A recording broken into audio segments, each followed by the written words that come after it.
I'm 34 years old, a woman, and grew up in a traditional South Asian family, established for decades in Northern California. In my home, success was synonymous with stability: college at Stanford or Berkeley, a good husband chosen with criteria, two well-behaved children, and a house no more than 30 minutes from my parents. So they could help on weekends and, of course, discreetly supervise whether the pantry was well stocked with saffron and cumin. But I began deviating from this script much earlier than expected. At 21, I switched from biomedicine to design. At 25, I turned down an internship in San Francisco to accept a permanent job at a branding agency in Stockholm. At 27, I quit everything again and went to Paris, where I began working as a freelance visual identity consultant. Since then, I've become a nomad. According to my parents, especially my mother, this isn't a real life. Remote consulting? Translation: unemployed. Living in another time zone? You're running away from something. And every time we talked by video or call, it was like filling out an eternal job interview, justifying every step I took, as if I were a rebellious teenager, not an adult woman with a stable career and my own apartment in Montmartre. But none of this bothered me as much as my love life. They always suspected. I never introduced anyone. I never brought a nice boy to Sunday dinner. And when I calmly told them I was in a serious relationship, my mother's first reaction was, "And why have we never heard about him before? Is he even real?" I laughed, thinking it was a joke. But she was serious. My father, in silence, just frowned. To them, the French boyfriend I'd been posting vague photos with on Instagram was more urban legend than someone real. I had been dating Eric for almost 2 years. He works with executive aviation, a kind of route and logistics consultant for companies that operate private jets between Europe, the Middle East, and Africa. He had worked for Saudi princes, UN directors, CEOs of brands my mother wouldn't even know how to pronounce. But I never shared the details. Not out of secrecy, out of self-preservation. And that's why when I received the invitation to spend Christmas with my family, after avoiding these dates for nearly 5 years, I hesitated. It was my chance to try to reconnect. But, of course, the invitation came with my mother's typical touch. If your boyfriend wants to leave the world of imagination and appear, he'll be welcome. With a smiling emoji. Always the smiling emoji. Eric and I had already planned to travel to the United States during the holidays. He had a meeting in Dubai days before, and I would fly directly to California, where my parents still lived, in Fremont.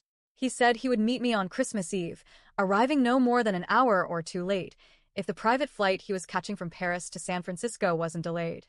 I thought it was excessive, but he insisted. In my head, I already knew what awaited me. The looks, the fake smiles, the comments that tasted like poison. I was the eccentric daughter, the disappointing one, the one who invented international romances to feel important. But at that Christmas dinner, I was willing to listen to everything in silence. Everything. Until he arrived. I arrived around 7. The house was already full in both the emotional and physical sense. Neighbors, second cousins, uncles I hadn't seen since high school, and even my sister's former violin teacher were scattered around, among platters of aromatic rice and westernized canapes. The Christmas tree looked more like a store window sculpture. White, silvery, without a single crooked ball made by a child. My mother wore a red sari with golden embroidery and a necklace I knew only came out of the box for events with group photo potential. My father circulated with a glass of whiskey and his neutral smile of a restrained host. "She came," shouted Aunt Mina, hugging me as if I had been resurrected. "And still without the French prince?" I smiled. I didn't answer. I entered the house with a gift for my parents under my arm, a set of blue porcelain plates that Eric had personally chosen in a store in Paris, and handed it to my mother. She said thank you, with a look that lasted half a second and a head movement that could have been a nod or a tick. During the first half hour, I was bombarded with questions coated in burnt sugar. Still living in Paris? And that sustainable fashion project? Does that make money? Have you thought about coming back here? Or freezing your eggs? With each comment, I said, or all good, thanks, and mentally sank into the sofa, hoping Eric would send a message. He didn't. My sister, Sarah, appeared shortly after. She was the right daughter. Recently promoted at a multinational, engaged to a guy who works with renewable energy and takes my parents to lunch on Sundays. She wore a pearl-colored dress that probably cost half my rent and smiled like someone who knows she's winning. During the table setup for dinner, I noticed they had left an extra chair, but at the back. It was for me. 8 places around the main table. Mine on the side of the end. I wasn't surprised. It was symbolic. I was there, but not exactly. Sitting in that cold chair, between the crystal cabinet and the decorated tree, I heard my mother begin the classic Christmas toast. May this new year bring wisdom, health, and she laughed. Perhaps a real boyfriend for certain people here at the table. Someone let out a restrained chuckle. I looked to the side. My uncle pretended to scratch his chin. "Mom," said my sister, half scolding, half amused. "What?" she replied, with that air of, "I'm just kidding. If he really exists, it would be good for him to show up one day, right?" The knife was cutting the turkey, but also my last drop of patience. I could have stood up. I could have snapped back. But I smiled. I swallowed hard. And I waited. That's when the intercom rang. Once, twice. My father got up to answer. And my mother commented, laughing quietly, "Must be the fantasy Uber arriving." Seconds later, the door opened. And everyone heard footsteps. Firm footsteps. A woody perfume scent filled the air. A long black coat, snow still melting on the shoulders. A cashmere scarf around the neck. And a medium-sized, rectangular box with a thin blue satin ribbon. Eric was standing at the entrance, with a slight smile and his gaze directed at me. "Sorry for the delay," he said, with a light but firm accent. "I almost missed the private flight leaving Paris. But I couldn't help delivering this today." The room went silent. Completely.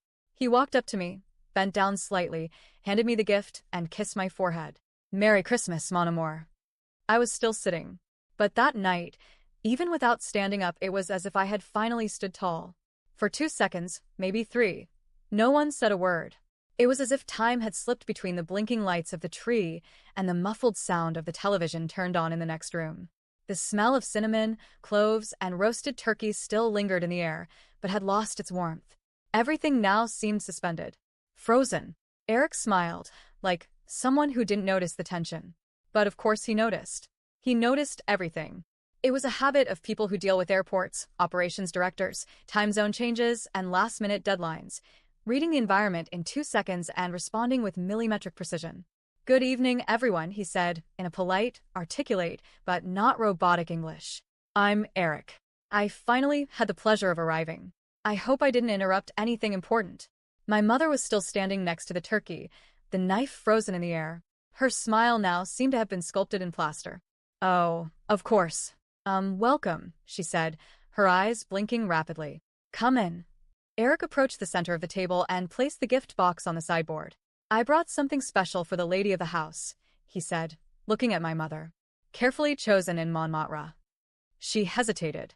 Perhaps she thought of reflexively refusing, but her polite gesture won over instinct. "Thank you. It's very kind." "I hope you like it," he replied simply. My sister stared at him, as if trying to solve an impossible puzzle. Her fiancé, sitting beside her, raised his eyebrows.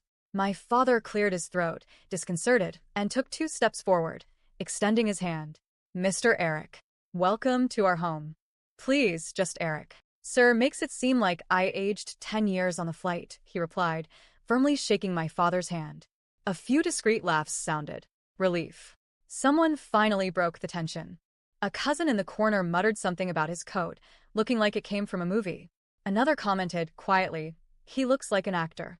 "Dinner was already being served," said my mother, still regaining her tone of command. "But I can heat something up for you. If there's any of that almond rice I smelled in the air left, I'm in heaven," he replied. "But only if it's not a bother." She blinked. "Of course. It's no trouble. I'll help make a plate for him," I quickly said and stood up. We went to the kitchen in silence. I closed the door behind us. "You came," I whispered. "You thought I wouldn't," he replied, lifting the lid of the rice dish. "This smells incredible." They were frozen. "I noticed," he said, with a smile at the corner of his mouth. "But I came for you."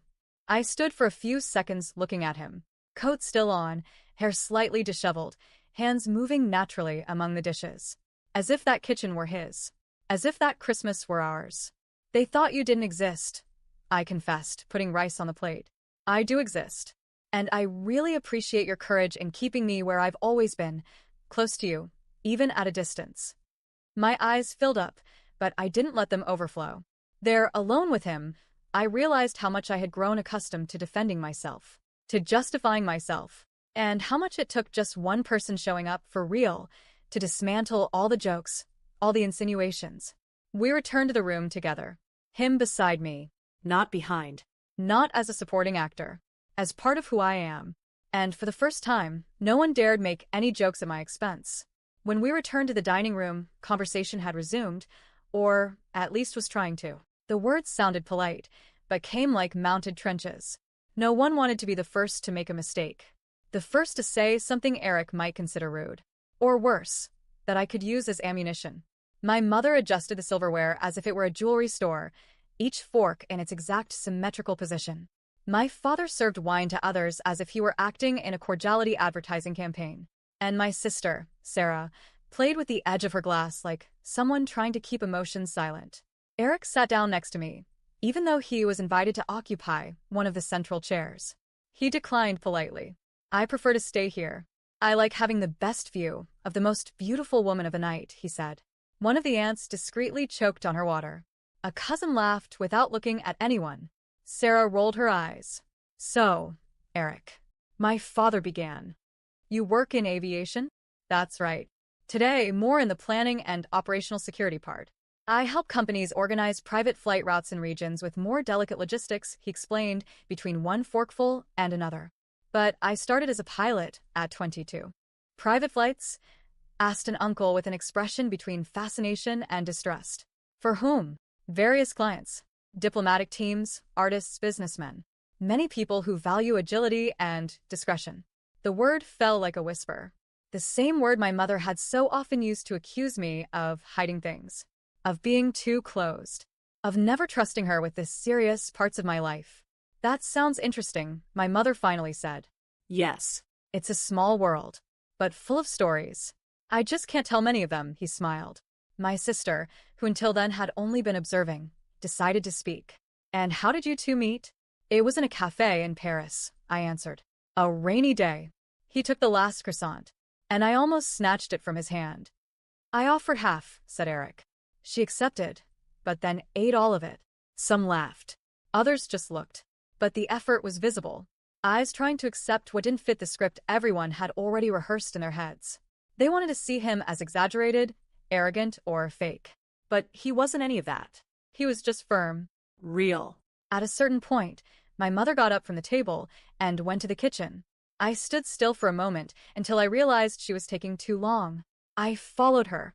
She was standing in front of the sink, hands resting on it, as if she needed to breathe before returning.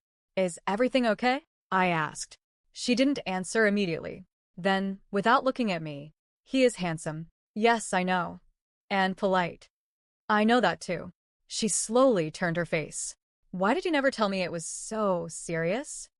I took a deep breath. The question wasn't new, but said in that tone, that night, it sounded different. It wasn't a demand. It was almost astonishment, like someone looking at something that had always been there, but only now allowing themselves to see it. Because you never believed, I replied. In anything that wasn't what you planned for me. She lowered her eyes. She didn't counter. And that, coming from her, was practically an apology. You're very much like your grandmother, she murmured. And I never knew how to deal with that. I remained silent. That was a lot. And at the same time little. But it was a beginning.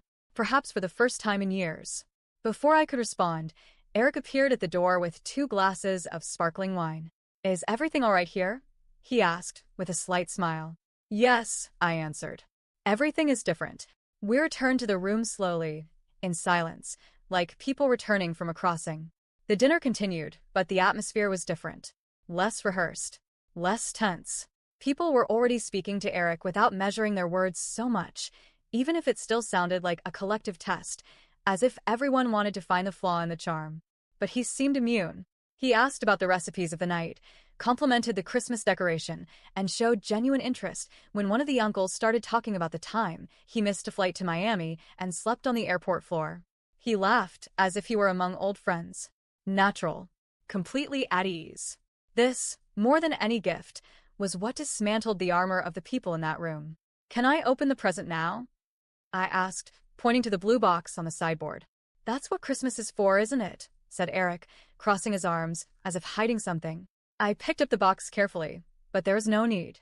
The ribbon came loose with a light pull, and inside, a gunmetal gray wool scarf with burgundy details, soft as a cloud, perfectly folded over a smaller wooden box. In the box, a silver necklace with a star-shaped pendant, with a small white stone in the center. It's a snowflake, he said. It's discreet, but unique. Like you. I stood for a few seconds just looking. This is beautiful.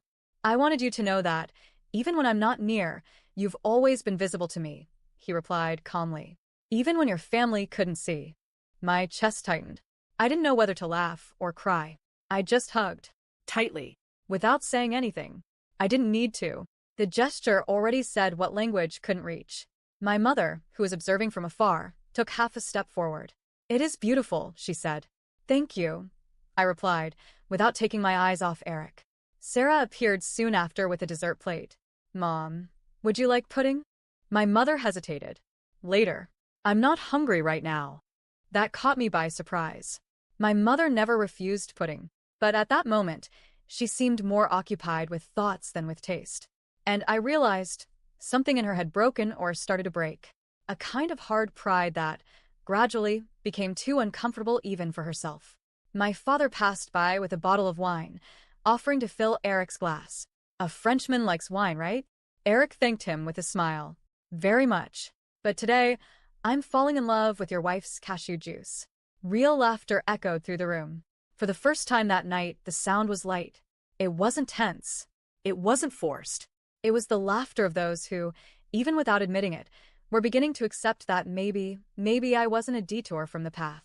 Later, already on the sofa, with the necklace around my neck and the scarf folded over my knees, I leaned back against Eric. He played with my hair, distracted. That was intense, I murmured. It was beautiful, he corrected, because it was all of you, without editing anything.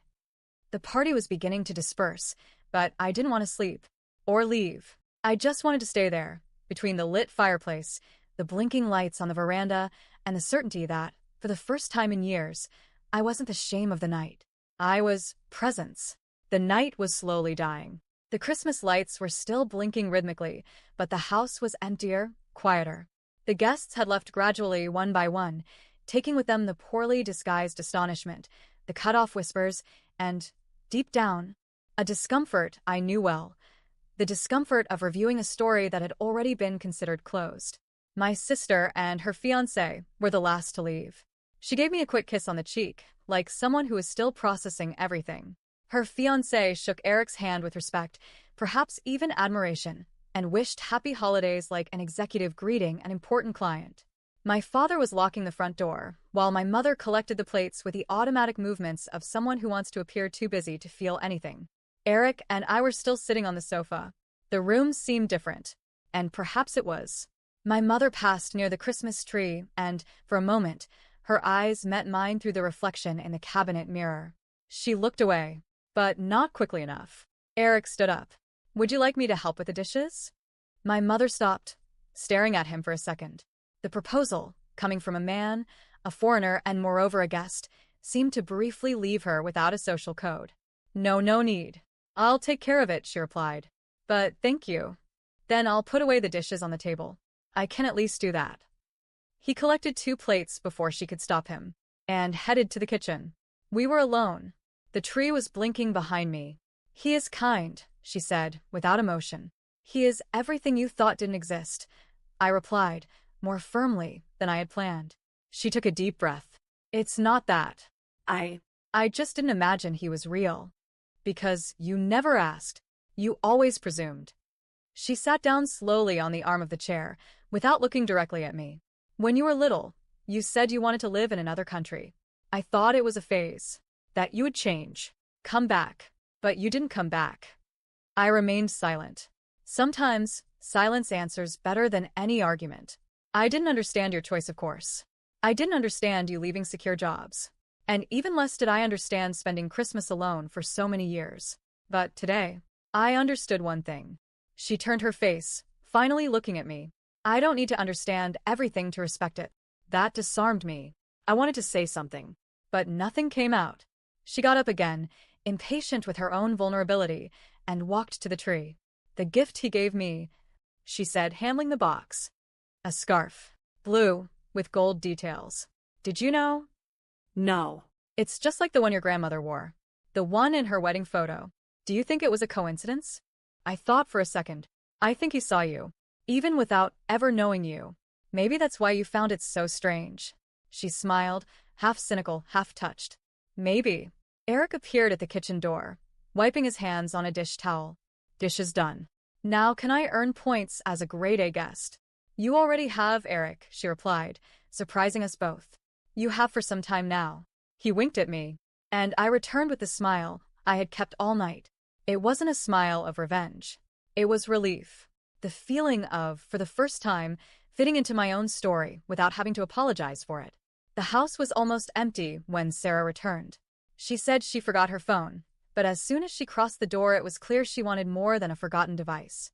She used the same tone of voice as when we were teenagers, and she needed to find out if I had read her diary. Curious. Attentive. Slightly suspicious. "You're still here?" she asked, looking around. "Eric is going to sleep at a nearby hotel." "I stayed to help with things," I replied, neutral. She walked around the room, eyes on the gift boxes, on the neatly stacked plates. My father had already gone upstairs. My mother was in the bedroom. Eric was in the garden, on the phone. "So it's true, isn't it?" she said, stopping in front of me. "He exists. He always existed. You all just preferred not to believe." She crossed her arms, as she always did when she wanted to say something difficult. "It's not that. It's just that he appeared. Just like that, out of nowhere. And everything is so perfect." "You mean he doesn't seem real?" "I mean he doesn't seem like anything. He is. He's handsome, elegant, intelligent. Has an accent. Has a job that no one understands, which makes him even more interesting. Brought a present for Mom. And on top of all that, washed dishes." "What are you trying to say, Sarah?" She hesitated. She went to the cabinet mirror, touched her own hair. An automatic, nervous gesture. That for the first time, I was the invisible sister. That paralyzed me. "Me?" I asked, unable to hide my astonishment. "It was just today, calm down," she replied, laughing awkwardly. "But it was strange. You've always been the model daughter, the perfect fiancée, the pride of the family, the reference. And now you're telling me that it hurt." She cut in simply. "Because I was used to shining. And you appeared. Not just with an incredible guy, but with a life that you built your own way. Alone. And that's something I never knew how to do." I hadn't expected that. Not from Sarah. But there was no irony in her voice. Just confession. "I never wanted to compete with you," I said quietly. "I know. But I competed anyway." She picked up her phone from the table. She pressed the button as if that ended the conversation. But before leaving, she turned again. "He likes you very much. That's impossible to fake. Even for someone like me, who always thought she knew everything." And she left. Without anything more. Eric returned soon after, still with the scarf around his neck and the calm smile of someone who seemed to have won the night. "Everything okay here?" "Yes," I replied. "Something's even more okay than I expected." He came closer and rested his chin on top of my head. "The model sister is gone?" Yes. But today she saw the other side of the coin. "And you?" "Me?" I saw the whole reflection. The night had already turned into dawn when I sat alone on the back porch, wrapped in the scarf Eric gave me. The air was freezing, but the kind of cold that awakens, that clears the mind. The house behind me was silent. Even the blinking lights had already been turned off. Christmas was officially over. But for me, it still burned inside. Eric would come to pick me up shortly to go together to the hotel. My suitcase was already packed. I was already ready. And not in the literal sense, but emotionally. I had no idea what would happen after that Christmas. If my mother would try to get closer. If my sister would go back to talking as if nothing had happened. If my father would one day say he was proud. But for the first time, all of that mattered less than it should. I didn't want revenge. Or an audience. I just wanted peace. And, surprisingly, I found it there. Among stacked plates, cut-off glances, and a carefully chosen gift. At the moment Eric walked through the door saying he almost missed the private flight from Paris, it wasn't just him who arrived. I arrived too. My mother appeared shortly after. She was wearing a light robe and slippers. She looked tired, but not of me. It was a good tired, of someone who carried too many weights and began to let them go. "Isn't it cold out there?" she asked, sitting next to me on the porch bench. "A little, but it's a good cold." We sat in silence for a while. She adjusted the sleeve of her robe. I looked at the sky, dark, clear. No visible stars, but all present. "Are you leaving tomorrow?" she asked. Yes. "We'll spend New Year's Eve in New York with some friends of his. Then we'll go back to Paris." She nodded. "And are you really together? I mean, thinking about the future?" I smiled slightly. "Mom, we're already living the present together. The future, we build it. Without a checklist." She took a second before responding. "I just wish you had let me see this before. I tried, many times, but you were always busy correcting me." She lowered her eyes. "I was afraid." "Of what?" "Of losing you to a world I didn't understand." We stayed there just breathing. Then, she extended her hand over mine. "Thank you for coming. And for not giving up on me." "I came for myself, Mom. Not for you. But I'm glad it was worth it." She squeezed my hand, without saying anything more. For the first time, that was enough. Eric appeared shortly after, with keys in hand and hair tousled by the wind. He looked at me, then at her. "Ready." "Always," I answered. I stood up. I picked up the small backpack I had left beside the bench. And when I walked with him to the car, I realized I wasn't leaving. I was just going home. Behind me, my mother was still sitting, looking ahead. She wasn't crying. She wasn't smiling. She was just breathing, like someone who knows that something inside her and inside us has changed. And perhaps from now on, this will be our Christmas. Not the one with the perfect tree or the perfect family, but the Christmas in which, finally, I was real. Did you like the story? Leave it in the comments and don't forget to subscribe to the channel.